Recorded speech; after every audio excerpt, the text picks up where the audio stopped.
The moon hung low in the night sky, casting an eerie glow on the decaying facade of the abandoned asylum.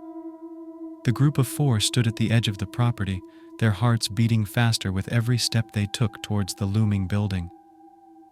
"Are you sure about this, Ethan?" Sarah asked, her voice trembling with fear. Ethan, the self-proclaimed leader of the group, flashed a cocky smile and replied, "Of course I am. What's the worst that could happen?" His friends, Sarah, Jake, and Lily, exchanged uneasy glances. They had been hesitant to come to the abandoned asylum, but Ethan had convinced them with tales of ghostly encounters and hidden treasures within its walls. But as they stood there, their breaths visible in the chilly air, they couldn't help but feel a sense of foreboding. "I don't know, man. This place gives me the creeps," Jake said, nervously rubbing his arms. Lily, the most superstitious of the group, added, "Yeah, and with the full moon out tonight, who knows what kind of spirits are lurking around here?" But Ethan was not one to back down from a challenge. He had always been the risk-taker, the one who pushed his friends out of their comfort zones.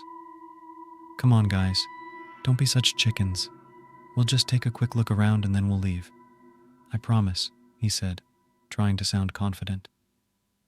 Reluctantly, the group followed Ethan as he led them towards the entrance of the asylum.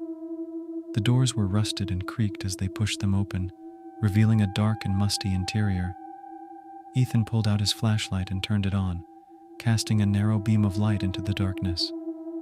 The group cautiously entered the building, their footsteps echoing off the walls. As they made their way through the abandoned asylum, they couldn't help but feel a sense of unease. The walls were peeling, the floors were littered with debris, and the air was heavy with a musty smell. "This place gives me the creeps," Sarah whispered, her voice barely above a whisper. But Ethan was too busy exploring to pay attention to his friend's worries. He was determined to find something interesting in this abandoned place. As they made their way through the hallways, they came across old patient rooms, a decaying cafeteria, and even a morgue. Lily couldn't help but shiver as they passed each room, feeling like they were being watched by the spirits of the past. But Ethan was too focused on finding something valuable. He searched every room, every cabinet, and every drawer, determined to find something that would make this risky adventure worth it. After what felt like hours of searching, they finally came across a locked door. Ethan's eyes lit up with excitement as he pulled out a set of lock-picking tools he had brought with him. With a few clicks and twists, the door opened, revealing a dusty room filled with old medical equipment. "Jackpot!" Ethan exclaimed, rushing into the room. But as he reached for a rusty metal box on a nearby table, a loud crash echoed through the asylum. The group froze, their hearts pounding in their chests. "What was that?" Sarah whispered, her voice trembling. Ethan brushed off her concerns and opened the metal box. But as he reached for a stack of old papers, he suddenly collapsed to the ground, his body writhing in pain. Sarah and Lily rushed to his side, trying to help, while Jake frantically searched for a way out of the asylum. But it was too late. Ethan's body went limp, and his friends could only watch in horror as his eyes rolled back into his head. In a panic, Sarah and Lily ran after Jake, desperate to escape the abandoned asylum. They could hear strange noises and whispers all around them, and they knew they needed to get out of there as soon as possible. As they reached the entrance, they found the doors were locked. Panic set in as they realized they were trapped inside with whatever was haunting this place. "We have to find another way out," Jake shouted, his voice trembling with fear.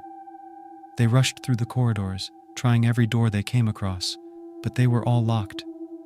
The whispers grew louder, and Sarah could feel a cold hand brush against her cheek. "We're never getting out of here," Lily cried, her voice filled with terror. But just when they thought all hope was lost, they found a door that led to a stairwell. They rushed up the stairs, their hearts pounding with every step. When they reached the top, they found themselves in a room filled with old patient records. As they frantically searched for a way out, they came across a file labeled Ethan Richards. Trembling, they opened the file and read the disturbing details of Ethan's past.